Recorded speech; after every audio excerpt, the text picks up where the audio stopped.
I wanted to share some of the recent purchases I made. I thought it could be fun. Um, the first one, well, I guess that maybe the first or the last one is going to be this box. As I mentioned before, you get this one and the Volcanion one at BJ's. I opened up the Volcanion one before. This one I'll open up at the end of the video.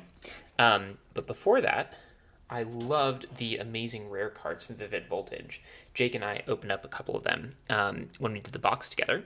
So I decided to get myself the full set online. We've got Raikou, Zacian, I think that's how you pronounce it. I'm not up to date on the newest Pokemon. Celebi, Rayquaza, Zamazenta, and Jirachi. So I got a full set of these online. These are near mint condition, or seem very pack fresh to me when I looked at them out of the sleeves, for about 50 $58, $60 versus I think they're more going for 80, and if you buy them individually on TCG Player in near mint condition, they also go for about 80. But the reason I think I got these at the discount is that they are all appear to be off center.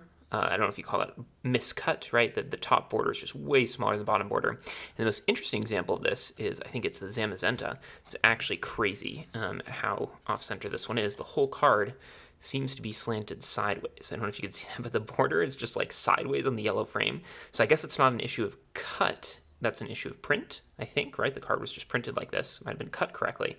But the entire frame is tilted. So it makes me think maybe, I don't know if all these came from the same sheet or the same box. I didn't get that info from the seller, but if they did, maybe they aren't miscut. They're actually misprinted. I have no clue. It doesn't bother me a ton, but it does bother me a little. I actually wrote to the Pokemon company to see if they could replace them. I've done that in the past when I pulled cards out of the box that were misprinted or miscut. They replace them with sort of a nicer quality one. It takes a bit of time, but looks nicer in the binder, in my opinion. These, I'm not sure. I reached out to them and they said it might take months to replace them because their exchange facilities are shut down, so I'd have to mail them in and just hope it happens. Let me know if anyone's like into these types of cards specifically. I don't know if this is just a defect, means like, okay, this would get a PSA 8 instead of a 10 if it's otherwise flawless, or if it's actually this one in particular is something people like. But I think for now, at least I plan to hold on to these. I'll leave them over here to look at. Oh, what I like about these also is that the pattern, the amazing pattern, is different on each card, right? So here you've got these splotches, this thing. I think Raikou is my favorite with the swirl. Jirachi is a bit of a swirl too. And I know there's two more amazing rares in the new set, Shining Fates, that I would love to get at some point. I'm going to wait, but probably prices will come down. Next purchase, in case anyone's interested, I'll go through these slowly because this is not Pokemon, but the Star Wars CCG, in my opinion, graded cards are just starting to become a thing in Star Wars CCG, and so I'm after all the ultra rare foils in graded. Usually, I think PSA 8 and above would do it for me, so I got a 9 of the Mara Jade. If you're not familiar, this is a character that was in the expanded universe, now called Star Wars Legends, so I guess not canon, although I have a theory maybe at some point they'll bring her back, and the whole expanded universe they're now creating with The Mandalorian and those 10 spin-off TV shows. I'd be surprised if they don't bring back Mara Jade as a character because people loved her from the books and the comics and all that. So this is an ultra rare from Reflections 2, got the PSA 9, and I got the PSA 8 of an ultra rare foil from Reflections 3. And then the other graded cards I'm interested in are ones from the first set premiere, even though, the base, like, ungraded version of this card is $150. The base ungraded version of this card is what, like, now $20? The reason I'm interested in these graded cards is because I think they're extremely difficult to get high grades. That first set premiere limited with the black borders was just horrible print quality, especially just because it's so old and I think was widely printed. People have a lot of these cards, but they do not treat them well. They played with them. They're in terrible storage conditions. So combination of bad print quality, like you pull these cards out of the pack, they may not get no better than an 8 on average, and just terrible storage for most people. I think it's hard to come across mint or near mint copies. I don't know if any of my raw cards would qualify, so I bought these graded. So I got these from the same seller, a 9 Millennium Falcon, an 8 Luke, and an 8 Obi-Wan Kenobi. As I replace these with higher grades, I might sell the lower grade ones I have on eBay.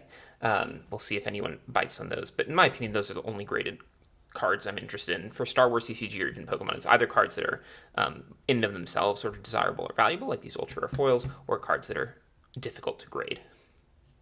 All right, I think we have come to the moment of our box opening.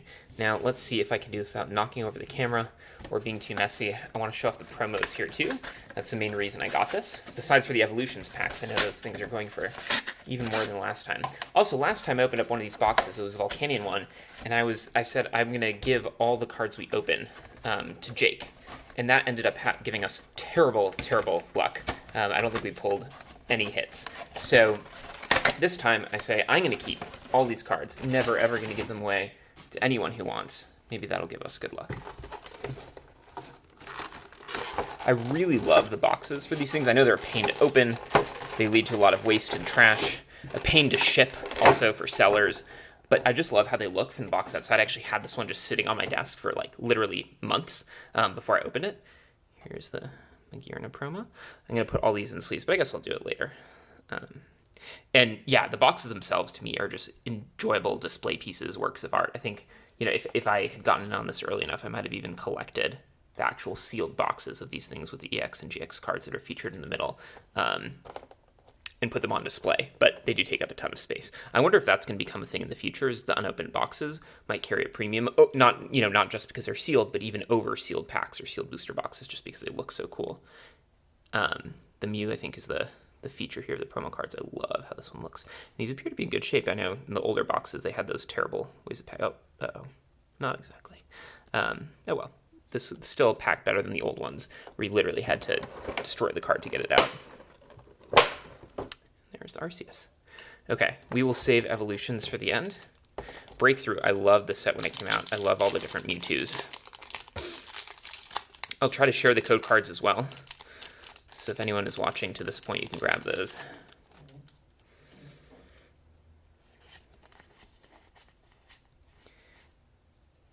First one. Oh, Typhlosion. This is a holo. I love Typhlosion as a Pokemon, and this was a playable card back in the day. It was kind of like a meme deck where you just fill your deck with Typhlosions and their pre-evolutions and fire energies. I get destroyed by this deck all the time online. Gonna put that one off to the side. Mewtwo Spirit Link. Here's the code. Just covering up this, I was told to do that so the bots have a harder time getting it. Jake and I were actually talking the other night. We tried using the app Clubhouse, which I know Jake has been on more, just having casual Pokemon conversation. A few other people joined us, including Mason, and it was fun. I think we had about 10, 15 people listening in. We talked about a lot of things. One of the things we talked about was these new changes to eBay that I brought up, where the margins, or at least the spread, is much worse. Ooh, I didn't know there was another promo in here. Cool. Another one. Oh, and here's the code card for the box, if anyone wants that. In the past, there was permanent 1% eBay bucks that they're now getting rid of. Now eBay bucks will only be a promotional thing that happens once in a while. So no longer 1% eBay bucks. Now PayPal has managed payments, meaning they do the payments for sellers. You don't do it through PayPal, and they take a slightly higher percent. Oh, there's a break in here. Let's take a look. Carping break. I'm not a fan of these cards, actually. Very, very shiny, which made me gasp, but I don't think it's like that cool. Just the design of it, I don't think those were popular. But we did get a hit. And I'm getting it. There's the code. So in the past, it was basically the buyer would get 1% off, the seller would pay 10% eBay fees plus 3% PayPal fees, so the total spread between buyer and seller would be 12%. Nowadays, it's 14% for eBay with the fees and the managed payments, no eBay bucks, and you pay sales tax everywhere. It varies by state, so I know in some states it's 0, in some states it's 8 or 10%. The average is 5 or 6%, which means the spread is close to 20%. There's a 20% spread between what the seller has to pay and what the buyer takes home, which just makes, compared to 14% in the past, if you're using, or 12% if you're using my math, just makes it a lot harder. And I don't know if, TCG player is any better now. I'd have to look into that. Reverse Salt Poliwag and Beedrill. There's the code. Still no luck with any of these packs, I guess, but including the Evolutions ones. I don't know why these go for so much. I know it's because you chase the Charizard, but that's weird. There we go. Last pack. Wish us luck. Oh, looks like it's a green card, so probably nothing. Starmie. And there's the code. Well, if you stuck around till now, thank you. I hope you enjoyed. I guess we didn't end with anything amazing here, so I'll end again with the amazing rares. And hope to see you soon.